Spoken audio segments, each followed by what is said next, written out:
Welcome to Mi Ka'amchi Yisrael. There is a strange word that appears at one of the most exalted moments in Jewish history. As Klal Yisrael stands at the edge of the sea watching their oppressors disappear beneath the waves, Moshe opens the greatest song ever sung with a single word, Az. Then Moshe sang. Chazal tell us, the word is not incidental, it's deliberate, it's personal.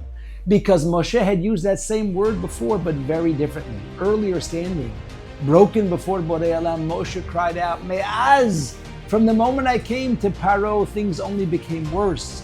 Moshe couldn't understand it. Redemption was supposed to bring relief, and instead, suffering intensified. Bricks were heavier.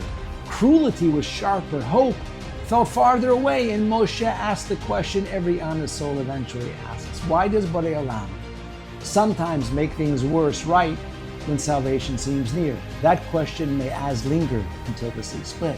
And in that moment, Moshe understood, and so he returned to that same word, as, not as a complaint, but as praise, as Yashir Moshe.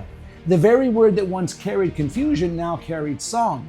But Borei Olam was not finished teaching the lesson. Only days later, Klal Yisrael arrives at Marah. They're free, they're redeemed, and the water is undrinkable, bitter. Borei Olam doesn't remove the bitterness. Instead, he instructs Moshe to throw a piece of wood, something bitter itself, into the water, and the water becomes sweet.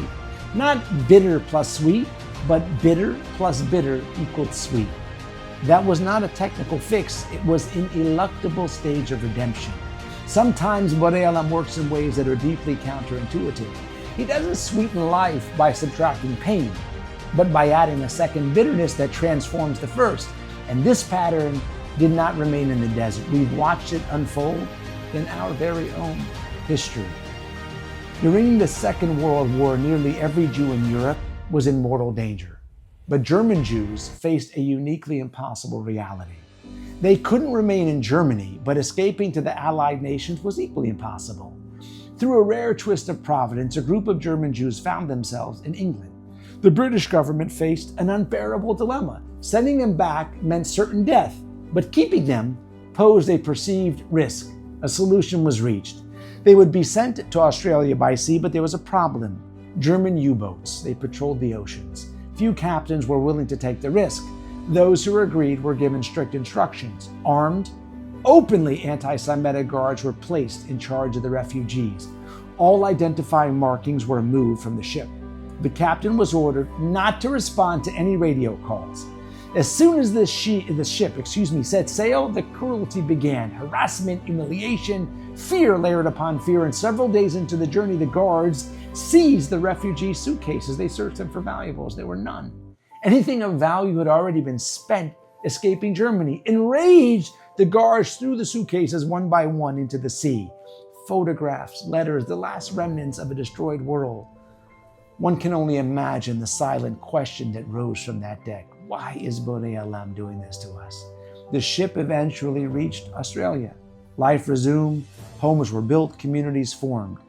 And the pain faded, or at least buried itself. 40 years later, a diving team off the coast of Europe discovered a sunken German U-boat. Inside, remarkably observed, was the captain's diary. One entry described a vessel spotted at sea. No markings, no identification. Orders were given to radio the ship. No response. The captain wrote that torpedoes were being prepared when something caught their attention. Suitcases floating in the water. Papers spilling out. A diver was sent down, and the documents were German. The captain wrote, "We left the ship in peace, relieved that we had not acted too hastily and harmed our German brethren." Only then did the truth emerge retrospectively, painfully, and with breathtaking clarity. What had seemed like pure cruelty had saved every soul on that ship.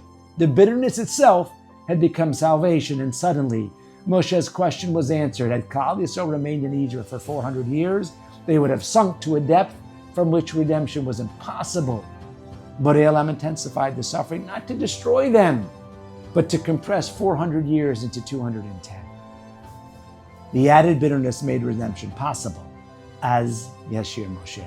Moshe now understood Me'az. Borei Olam preserved that lesson forever, not in words, but in water. Ladies and gentlemen, every one of us will one day stand at Marah.